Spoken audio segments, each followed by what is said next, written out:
Okay, you were out and about doing something. You saw a little something neat and you took the video with your phone. You think, well, I'm going to edit that in Quik. You open up Quik.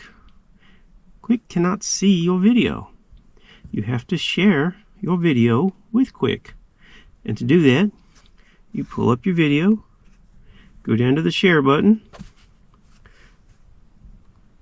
go across to the Quik GoPro app, touch that. Phone's going to do some things, so it can say OK, hit create new event, added one item. Let's go over to Quik now. Open up Quik, go down to media, and let's see.